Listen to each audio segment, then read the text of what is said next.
ايه اللي حصل في عالم الحلويات؟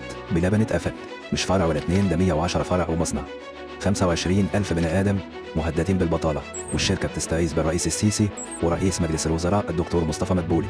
والسوشيال ميديا كالعادة اتقسمت نصين، ناس بتقول هم اللي جابوه لنفسهم، وناس تانية زعلانة على اللي حصل.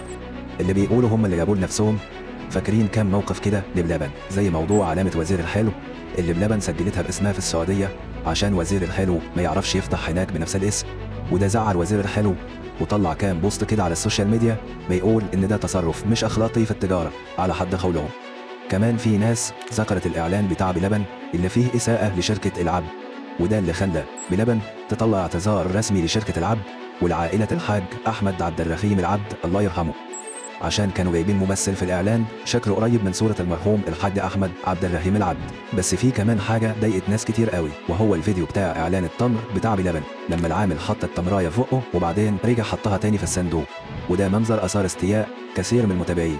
الحكومة ردت بسرعة، وصفحة رئاسة الوزراء نزلت بيان من هيئة سلامة الغذاء بتقول إنهم خدوا عينات من منتجات بلبن ولقوا فيها بكتيريا ممرضة. وفي وسط ده كله طلع الدكتور مؤمن عادل المدير التنفيذي ورئيس مجلس إدارة بلبن، وده دكتور بيطري بالمناسبة، مع الإعلامي عمرو أديب، وقال كلام مهم: الدولة ما قفلتش بلبن لوحده، دي قفلت كمان كرم الشام وكنافة وبسبوسة ووهمي وعم شلتت في كل محافظات مصر. هنا بقى السؤال اللي سأله للمذيع: معقولة كل المحلات دي فيها نفس المشكلة، مشكلة البكتيريا الممرضة، وحتى محلات السمك كمان؟ والدكتور مؤمن رجع تاني واستنجد بالرئيس السيسي ورئيس مجلس الوزراء وكمان بالفريق كامل الوزير، وفكروا بكلامه انه مش هيقفل اي مصنع في عهده، وبيقول ان هم مصريين وبيحبوا البلد، وناس كتير على السوشيال ميديا واقفه معاهم وبيقولوا حرام شركه مصريه كبيره زي دي اللي ليها فروع كتير في دول زي السعوديه والكويت والامارات تتقفل كده، وده هيخسر البلد عمله صعبه وهيسرح عمال كتير جوه وبره مصر. يعني الموضوع مش بس بلبن، ده كمان في محلات تانية زي كرم الشام وعم شلتت ووهمي وبعيد كمان مقفوله.